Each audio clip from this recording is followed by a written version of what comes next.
Good evening to all. In this video lecture, we will discuss 50 MCQs related to romantic age. We have already discussed first 25 questions in our first video, but we will try to discuss those questions in this video lecture as well, but in short, not in detail. तो detail में उन question को हम discuss नहीं करेंगे जो पहले 25 question हैं। इसके अलावा अगर एजेस की बात करें तो एजेस से रिलेटेड हर एक टॉपिक को कवर करने की हमारी कोशिश थी और हमने वीडियोस बना भी रखे हैं। डिफरेंट जो एजेस हैं, अलग अलग एजेस हैं, उन पे एमसीक्यूज हमने बनाए हुए हैं। अगर आपने वॉच नहीं कर रखी हैं तो वो वीडियोज आप वॉच कर सकते हैं। रोमांटिक एज से रिलेटेड ये 5वीं वीडियो होगी मेरे हिसाब से। इसमें देखिए पहले नंबर का क्वेश्चन जो हमारे पास है, तो Wordsworth was popularly known as the poet of. Wordsworth को किस पोएट के रूप में जाना जाता है? तो लेक पोएट के नाम से जाना जाता है। इससे पहली वाली वीडियो में हमने क्वेश्चन किया था कि लेक पोएट्स के नाम से किन किन पोएट्स को जाना जाता है, तो उसका आंसर किसी ने नहीं दिया था वहाँ पे। तो जो लेक पोएट्स हैं इसमें 3 हैं। अगर बात करें विलियम वर्ड्सवर्थ, एस.टी. कॉलरिज और रॉबर्ट सदे। और रॉबर्ट सदे 3 हैं। और ये जो लेक पोएट्स जो टर्म है या लेक स्कूल ऑफ पोएट करके जो टर्म कॉइन कर रखा है, ये किसने कर रखा है? ये भी क्वेश्चन पूछा था। तो ये क्वेश्चन कॉइन कर रखा है फ्रांसिस जेफरी ने कर रखा है। एडिनबर्ग रिव्यू करके एक मैगजीन है जिसमें अगस्त 1817 यानी कि 1817 में ये वर्ड कॉइन किया है, ये टर्म कॉइन कर रखा है लेक पोएट। ये लेक डिस्ट्रिक्ट के हैं, ये इन तीनों पोइट्स को लेक पोइट्स कह रखा है। और ये किस टाइप का वर्ड है ये भी पूछा जाता है। ये निगेटिव वर्ड है, डेरोगेटरी टर्म है, यानी कि डेरोगेटरी मीन्स अपमानजनक जिसको बोलते हैं। नेक्स्ट देख सकते हैं the romantic age is also known as. Romantic age को और किस नाम से जाना जाता है? एज ऑफ वर्ड्सवर्थ के नाम से जाना जाता है। Who gave the romantic period the title of renaissance of wonder. Renaissance of wonder किसने कहा रोमांटिक एज को? तो ये कहा था थियोडोर वर्ड्स ने कह रखा है। सी ऑप्शन करेक्ट होगा। Next question, after home did Wordsworth become the poet laureate of England. तो किसके बाद पोएट लॉरेट बनते हैं? ये रॉबर्ट सदे के बाद बनते हैं और ये 1843 से 1850 तक बनते हैं। 1843 से लेकर 1850 तक ये जो है पोएट लॉरेट रहते हैं विलियम वर्ड्सवर्थ। और उसके बाद जो है हमने जैसे कि अपनी पुरानी वीडियोज में बता रखा है, टेनिसन जो है 1892 तक रहते हैं लॉन्गेस्ट पीरियड के लिए। विक्टोरियन एज के रिप्रेजेंटेटिव पोएट भी उनको कहा जाता है। ये कुछ क्वेश्चंस हैं जिनको हम बोल सकते हैं पेट क्वेश्चंस, जो हम हर एक वीडियो में जो है डिस्कस करते हैं। Man is born but alas he is free, he is everywhere in change. तो मैन जो है आदमी स्वतंत्र पैदा है लेकिन सर्वत्र जंजीरों से जकड़ा हुआ है। ये जो है ये किसने कह रखा है? तो ये कह रखा है आपको पता है रूसो ने कहा हुआ है ये। तो डी ऑप्शन करेक्ट हो जाएगा। नेक्स्ट क्वेश्चन की ओर बढ़ेंगे। Just for handful of silver he left अस। तो ये जो है किस लिए कहा गया और किसने कहा? तो ये रॉबर्ट ब्राउनिंग ने अपनी एक लॉस्ट लीडर करके क्रिएशन है उसमें कहा था। और ये क्यों कहा था? लॉस्ट लीडर का मतलब क्या है? मतलब just for a handful of silver he left अस। तो इसका क्या मतलब है ये पूछा जा रहा है। तो एक पेंशन जो ग्रांटेड टू हिम, यानी कि कह सकते हैं आप pension granted to him by British government, जो ब्रिटिश गवर्नमेंट के द्वारा पेंशन दी गई वर्ड्सवर्थ को, उसके कारण उन्होंने हमें छोड़ दिया, ऐसा कहना था किसने? रॉबर्ट ब्राउनिंग का। तो इसलिए इन्होंने लॉस्ट लीडर कह रखा है। और मॉरल यूनक किसने कह रखा था? हमने ये पूछा था, पी.बी. शैली ने कह रखा है। और ईगोटिस्टिकल सब्लाइम जो है ये जो है जॉन कीट्स ने यूज किया था इनके लिए। नेक्स्ट देख सकते हैं आप, नेक्स्ट नंबर का क्वेश्चन हमारे पास है। Question number 7, who wrote the ode to French under the influence of French revolution. तो ये है S T. Coleridge, A option correct हो जाएगा। नेक्स्ट क्वेश्चन की ओर बढ़ेंगे। The beginning of romantic period, romantic movement is marked by. तो lyrical ballad है 1798 में, इसी के साथ इसकी शुरुआत होती है, आपको पता है। Who is known as the priest of nature. तो विलियम वर्ड्सवर्थ को जाना जाता है, बी ऑप्शन करेक्ट हो जाएगा। नेक्स्ट क्वेश्चन की ओर बढ़ेंगे। Wordsworth was accused of being the lost leader. तो किसके द्वारा कहा गया था? हमने ऑलरेडी बता रखा है, रॉबर्ट ब्राउनिंग ने कह रखा है। अपनी क्रिएशन भी है इनकी लॉस्ट लीडर करके, तो उसमें इन्होंने वर्ड्सवर्थ को लॉस्ट लीडर कहा हुआ है। Next question, Wordsworth sister was. तो इनकी सिस्टर का नाम क्या था? डोरथी वर्ड्सवर्थ था। ये हमने पिछली वीडियो में भी डिस्कस कर रखे हैं क्वेश्चन। नेक्स्ट क्वेश्चन की बात करें, if winter comes can spring be far behind करके है। कैम नहीं है, ये कैन है। तो यहाँ पर अगर बात करें तो ये करेक्ट ऑप्शन हो जाएगा ode to west wind, C option correct हो जाएगा। इसमें ये लाइन हमें देखने को मिलती है। Poets are the unacknowledged legislator of the world, ये कह रखा है पी.बी. शैली ने, बी ऑप्शन करेक्ट होगा। नेक्स्ट क्वेश्चन की ओर बढ़ें तो in 1802 Wordsworth got married to his cousin. तो वर्ड्सवर्थ अपनी कजिन के साथ इन्होंने शादी की 1802 में। तो कौन थी वो? मैरी हचिंसन थी, डी ऑप्शन करेक्ट हो जाएगा। दो kids was the least affected by French revolution, ये हमने पहले भी डिस्कस कर रखा है। किड्स जो है बहुत कम प्रभावित थे फ्रेंच रिवॉल्यूशन से, प्रत्यक्ष रूप से कहें तो। Which of his work has the revolutionary implication, लेकिन उनके कौन से वर्क में रिवॉल्यूशनरी जो है इम्प्लीकेशन हमें देखने को मिलती है उलझन, तो हाइपेरियन करके है, ए ऑप्शन करेक्ट हो जाएगा। Next question, the prelude by Wordsworth is a, तो प्रील्यूड क्या है, एक ऑटोबायोग्राफिकल पोएम है, सेमी ऑटोबायोग्राफिकल, जो कि 1805 में लिखी गई थी, 1850 में पोस्टह्यूमसली पब्लिश हो रखी है। और उसके सब टाइटल की बात करें, ग्रोथ ऑफ पोइट्स माइंड करके है इसका सब टाइटल। नेक्स्ट क्वेश्चन की ओर बढ़ेंगे। Wordsworth has described various stages of association with nature, तो वर्ड्सवर्थ ने डिस्क्राइब कर रखे हैं भिन्न भिन्न प्रकार के जो हैं स्टेजेस किसके साथ, नेचर के साथ एसोसिएशन के। तो कौन सी स्टेज में वो सुनते हैं बोल सकते हैं still sad music of humanity, तो ये फाइनल स्टेज है, सी ऑप्शन करेक्ट हो जाएगा। Next, we are laid asleep in body and become a living soul, तो ये किस में ये लाइन देखने को मिलती है, ये टिंटन एबे में देखने को मिलती है।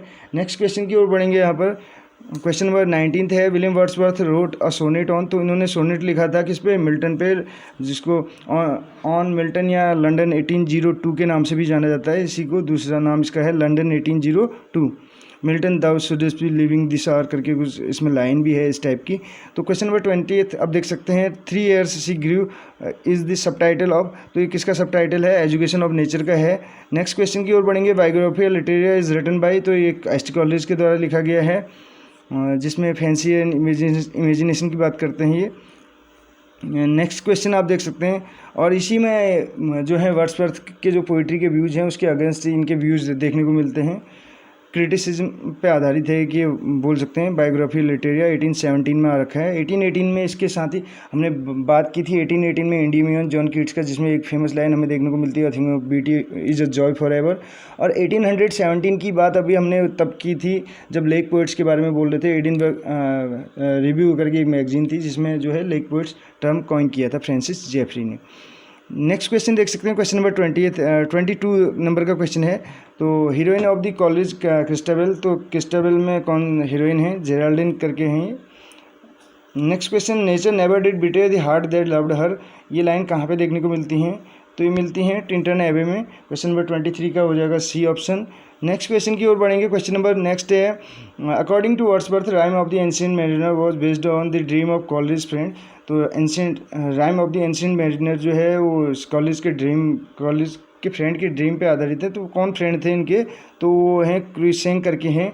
और rhyme of the ancient mariner जो है ये फर्स्ट पोम है लिरिकल बैलेट की, और लास्ट पोम जो है टिंटन एबे है, ये भी आपको याद रखना है। और लिरिकल बैलेट में टोटल 23 पोम्स थी, जिसमें से 19 पोम्स जो है विलियम वर्ड्सवर्थ के द्वारा लिखी गई हैं, 4 जो हैं एस.टी. कॉलेज के द्वारा।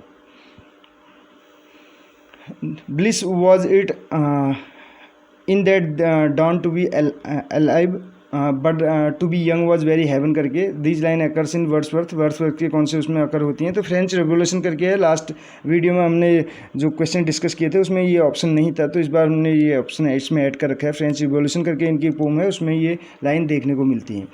नेक्स्ट क्वेश्चन, क्वेश्चन नंबर 26 है, home does the Greek God pan, जो ग्रीक गॉड पैन है वो फाइट करते हैं, फ्लाइट नहीं है यहाँ पे, फाइट है, इसको फाइट पढ़िएगा, यहाँ पे फ्लाइट नहीं है, ये टाइपिंग मिस्टेक्स हैं। तो फाइट विद सैली का जो है हिम टू पेन, जो सैली का हिम टू पेन है उसके साथ फाइट होती है, तो वो कौन है कहने का मतलब है, ग्रीक गॉड की अगर बात करें तो Apollo.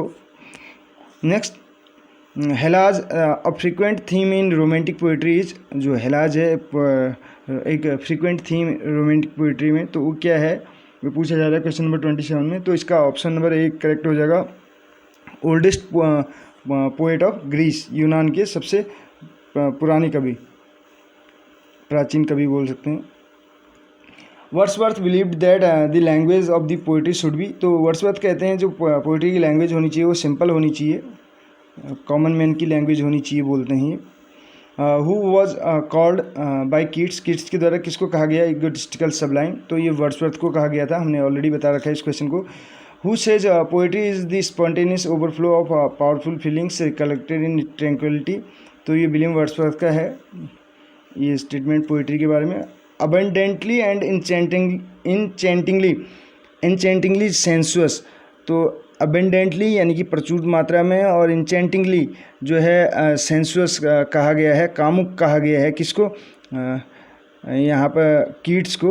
Who attributed this phrase to Keats, Keats के लिए ये फ्रेज किसने एट्रीब्यूट कर रखा है, ये पूछा जा रहा है क्वेश्चन नंबर 31 में। तो इसका करेक्ट आंसर हो जाएगा ए, अर्नोल्ड ने कर रखा है, मैथ्यू अर्नोल्ड ने।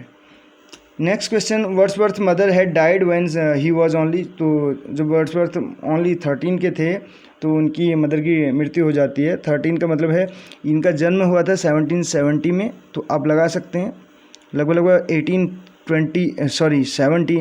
18 नहीं, यहाँ पे 1782 के आसपास इनकी मदर की डेथ हो जाती है। नेक्स्ट क्वेश्चन देख सकते हैं, the great decade of Wordsworth poetry was from, तो ग्रेट डिकेड जो है वर्ड्सवर्थ की पोइट्री का वो कब से कब तक स्टार्ट होता है, तो ये स्टार्ट होता है 1797 से लेके 1807 तक। तो क्वेश्चन नंबर 33 का हो जाएगा बी ऑप्शन। नेक्स्ट क्वेश्चन देख सकते हैं, what kind of poem is Laodamia, तो ये हमने उसमें भी पूछा था कम्युनिटी टैब में, तो ये एक नरेटिव पोम है। नेक्स्ट क्वेश्चन की ओर बढ़ेंगे, नरेटिव पोम है और ट्रोजन वॉर पे है, आपको पता होगा। पोर्फोरियो करके, Porphyro and Madeline are the lovers in, तो मेडलिन, पोर्फोरियो और मेडलिन जो लवर्स हैं ये किस में देखने को मिलते हैं, क्वेश्चन नंबर 35। तो इसका आंसर हो जाएगा A, the eve of Saint Agnes. तो किसकी क्रिएशन है ये आप बताएंगे, क्योंकि ये कॉमन से क्वेश्चन है कुछ, और ये क्वेश्चन आने भी चाहिए।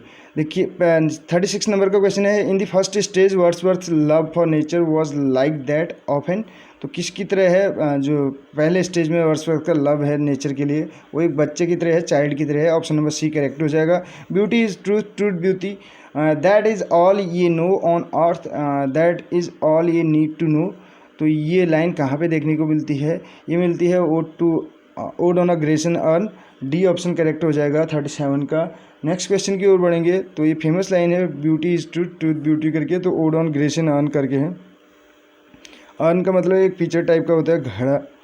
नेक्स्ट देखिए इसमें 38 नंबर का क्वेश्चन है, रेक्लूस और long comprehension poem by Wordsworth, Wordsworth की पोम है रेक्लूस करके, तो हैज़ 2 पार्ट्स, इसके दो पार्ट्स थे, पहला पार्ट प्रीलूड था और दूसरा पार्ट कौन सा था ये पूछा जा रहा है, तो दूसरा पार्ट इसका था एक्सकर्सन। तो बहुत बड़ी पोम थी ये जिसको इन्होंने स्टार्ट किया था, उसके 2 पार्ट थे, और जिसका पार्ट ही प्रील्यूड हो और एक्सकर्सन हो तो आप समझ सकते हैं कितनी बड़ी वो क्रिएशन होगी इनकी। Question number 39, who opposed Wordsworth views on poetry, तो वर्ड्सवर्थ के जो व्यूज हैं पोइट्री पे तो उसको अपोज किसने किया था, ये कॉलेज ने किया था, बायोग्राफिया लिटरेरिया में हमने बताया था जैसे कि। Next question, the world is too much with us is written by the author, तो किसके द्वारा लिखा गया है, ये किस ऑथर के द्वारा लिखा गया है, किसके ऑथर के द्वारा लिखा गया है, तो ये दी world is too much with अस हमें पता है ये विलियम वर्ड्सवर्थ ने लिखा है, और विलियम वर्ड्सवर्थ ने ही ऑन मिल्टन लिखा है, तो मिल्टन के ऑथर ने ही ये दी world is too much with अस भी लिखा है। यही पूछा जा रहा है कि किसके ऑथर ने ये लिखा है, तो ऑन मिल्टन करके है, लंदन 1802, ये वर्ड्सवर्थ का है। Next question, the classical poem by William Wordsworth, classical poem है विलियम वर्ड्सवर्थ की, कौन सी है ये पूछा जा रहा है क्वेश्चन नंबर 41 में, तो इसका लाउडेमिया हो जाएगा सी ऑप्शन, लाउडेमिया जो कि नरेटिव पोम हमने बताया था, ट्रोजन वॉर पे आधारित है जो। क्वेश्चन नंबर 42 है, descriptive sketches is a poem by, तो डिस्क्रिप्टिव स्केचेज जो पोम है किसके द्वारा लिखी गई है, विलियम वर्ड्सवर्थ के द्वारा लिखी गई है। नेक्स्ट क्वेश्चन देख सकते हैं, फ्रैंकलिन और proto science fiction was written by, तो किसके द्वारा लिखा गया है ये, फ्रैंकस्टीन करके, मैरी शैली के द्वारा लिखा गया है। मैरी शैली का अगर बात करें तो पेन नेम आप बताएंगे, सूडोनिम इनका। और नेक्स्ट अगर बात करें साइंस फिक्शन के लिए, फादर ऑफ साइंस फिक्शन या साइंस फिक्शन पे जो वर्क है क्लास 10th में जो जिसके नाम पे बुक भी हमारी, फुटप्रिंट्स विदाउट फीट करके, ग्रिफिन एज ए साइंटिस्ट, तो H.G. वेल्स से हैं, साई-फाई के लिए जाने जाते हैं, साइंस फिक्शन के लिए जाने जाते हैं। तो नेक्स्ट क्वेश्चन देख सकते हैं, वर्ड्सवर्थ बिफ्रेंडेड कॉलरिज, तो इनकी मित्रता हुई कॉलरिज से कहाँ पे हुई थी, सोमरसेट में हो रखी है, डी ऑप्शन करेक्ट हो जाएगा। Next question number 45, which of the following is a work of William Wordsworth. तो विलियम वर्ड्सवर्थ का वर्क कौन सा है, तो नटिंग करके है, ए ऑप्शन करेक्ट हो जाएगा। River Durden by Wordsworth is जो रिवर डर्डन है ये इनके सोनेट की एक सीरीज है, डी ऑप्शन करेक्ट हो जाएगा। विलियम वर्ड्सवर्थ के सोनेट की जो सीरीज है उसको रिवर डर्डन के नाम से जाना जाता है। वर्ड्सवर्थ रिविजिटेड टिंटन एबे, तो दोबारा से कब गए ये, तो ये गए थे, ऑप्शन नंबर यहाँ पे डी हो जाएगा 1850 में। 1850 में ही इनकी डेथ भी होती है। तो कितनी बार गए थे ये टिंटन एबे, ये आप बताएंगे। नेक्स्ट क्वेश्चन 48 नंबर का है, I heard 1000 blended notes is a poetic contribution to lyrical ballad by. तो किसका है ये पोएटिक कॉन्ट्रीब्यूशन लिरिकल बैलेड के लिए। तो क्वेश्चन नंबर 48 में हमसे पूछा जा रहा है, तो ये विलियम वर्ड्सवर्थ हैं। नेक्स्ट क्वेश्चन देख सकते हैं, nature poem imbued with Wordsworth philosophy and mysticism is. तो नेचर पो जो है इम्ब्यूड है विलियम वर्ड्सवर्थ की फिलोसॉफी एंड मिस्टिसिज्म से, तो कौन सा है ऑप्शन इसमें से हमें बताना है। क्वेश्चन नंबर 49 का हो जाएगा D, odd on intimation on immortality करके हो जाएगा इसका करेक्ट आंसर। 50 नंबर का क्वेश्चन है, the span of romantic period is from. तो स्पान की अगर बात करें 1798 से लेके 1837 तक माना जाता है, बट यहाँ पे हमारे पास जो ऑप्शन है उसमें आप देख सकते हैं 1798 से लेके 1832। तो कहीं कहीं पे ये ऑप्शन भी हमें देखने को मिलता है। अगर आपको क्वेश्चन में 1798 से लेके 1837 नहीं दिखता है तो 1832 पे ही आप जाएंगे। फिर Wordsworth had his passion for nature fixed in his blood. तो किसने कहा था ये वर्ड्सवर्थ का अपना पैशन है नेचर के प्रति जो फिक्स है उनके ब्लड में, तो ये किसने कहा था। ऑप्शन हमारे पास 4 हैं। क्वेश्चन नंबर 51 का अगर क्वेश्चन इसकी बात करें तो ये डिक्वेंस ने कहा था। Next question number 52, a presence that disturbs me. एक प्रेजेंस जो मुझे डिस्टर्ब करती है with the joy of elevated thoughts के साथ। तो a sense sublime these line occur, तो कहाँ पे अकर होती हैं लाइनें, ये पूछा जा रहा है क्वेश्चन नंबर 52 में। इसका करेक्ट आंसर हो जाएगा B, ode on intimation of immortality. और क्वेश्चन नंबर 53 है, French revolution is a poem composed by. तो किसके द्वारा कंपोज की गई, ये विलियम वर्ड्सवर्थ के द्वारा। Bliss was it down to, ऐसे करके जो लाइन थी वो इसी की है। The doctrine that identifies God with universe, जो एक सिद्धांत, अगर एक थियरी की बात करें जो ये आइडेंटिफाई करती है कि गॉड विद यूनिवर्स, तो ये इसको क्या कहा जाता है ये पूछा जा रहा है इसमें। तो इसका करेक्ट आंसर हो जाएगा बी, पैंथेइज्म कहा जाता है, यानी कि God is present in the every जीवा करके, ऐसे करके ये लाइन है। तो ये थे कुछ क्वेश्चंस, 50 क्वेश्चन हमने कहा था, यहाँ पे 54 क्वेश्चंस हमने डिस्कस किए। कैसी लगी आपको वीडियो ज़रूर बताइएगा। नेक्स्ट वीडियो में हम यहाँ पे लेके आएंगे जो टर्म हैं, जो इंग्लिश लिटरेचर के जितने भी टर्म हैं, जैसे कॉकनी स्कूल ऑफ पोइट है, लेक स्कूल ऑफ पोइट है, और आर्ट फॉर आर्ट सेक है, आर्ट फॉर लाइफ सेक है, ये जितने भी हैं, थिएटर, एबे थिएटर की बात करें, एंग्री यंग मैन मूवमेंट की बात करें, मैक्स पॉन्डे की बात करें, तो इनको हम डिस्कस करेंगे नेक्स्ट वीडियो में। तो बने रहिएगा चैनल पे। अगर चैनल पे नए हो तो चैनल को सब्सक्राइब कर सकते हैं, क्योंकि लिटरेचर और ग्रामर के हर एक टॉपिक को कवर करने की हमारी कोशिश है, उसके लिए आपका सहयोग भी ज़रूरी है। Thank you so much.